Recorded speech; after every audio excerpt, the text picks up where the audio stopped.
Change is part of life. Change is actually, I heard someone saying that change is the only fixed thing in our lives.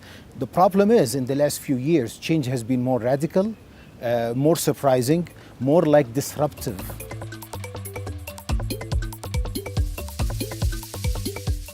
The development paradigm is shifting. That poverty has shifted, and there are more poor people in rich countries than in the poor countries. That is a big change, and we have to adjust to it.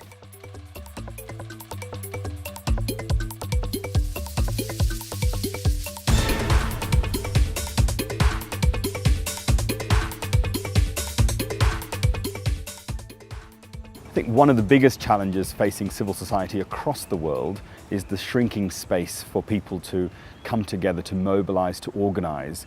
If you take something like the internet, we were so hopeful that it would liberate people to be able to communicate with each other, to resist.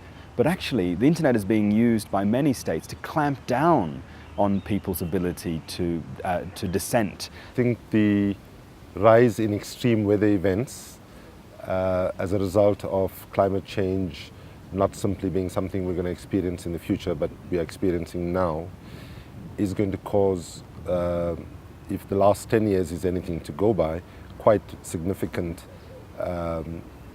disruption. The areas that we're concerned about with disruptive change are funding streams, and also sort of environmental change and how it disrupts our program work.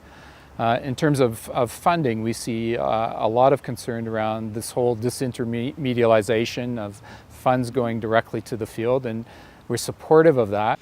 And the big thing that we realise we need to do, both as an organisation and as a sector, is find a better way to think through and articulate exactly what value we really do add. So kind of in business speak, what's our unique selling proposition?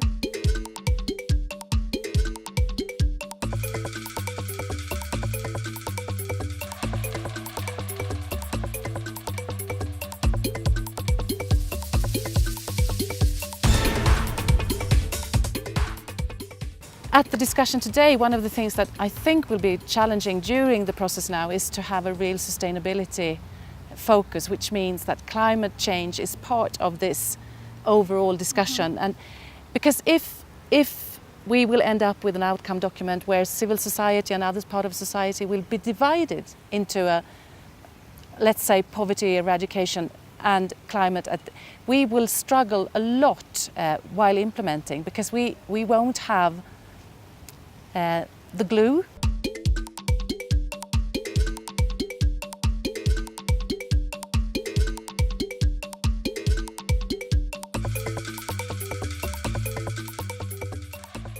African governments are very sensitive about what's being seen as an externally motivated agenda. And so as soon as you walk into a policy-making space and you are seen to be promoting an external agenda, given that the African Union has made the decision to advance an Africa-owned agenda, so it's becoming more and more important for local NGOs to be not only seen, but also to actually be legitimately promoting an internal agenda.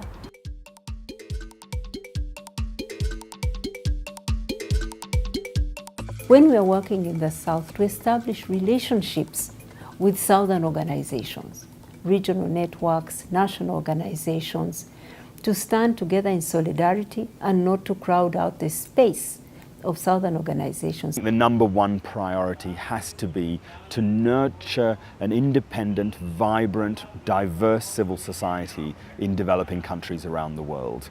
There are external things going on. There's so much we need to achieve in the world, and we must not get bogged down into sort of discussions between us and disputes between us. I really envision that over the next few years, the Global South is going to have much more influence on the decision-making of the civil society.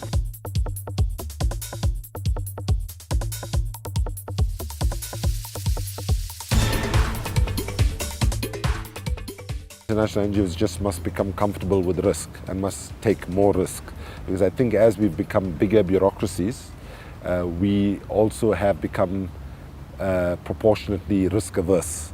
And in a context where the whole world is under risk from the impacts of climate change, it's an ethical imperative that international NGOs are willing to take much greater levels of risk than we've taken in the past. We need an ongoing platform for conversation between northern and southern NGOs. And I think that ICCS is well placed to be able, particularly in the context of these annual dialogues, to be able to create that space.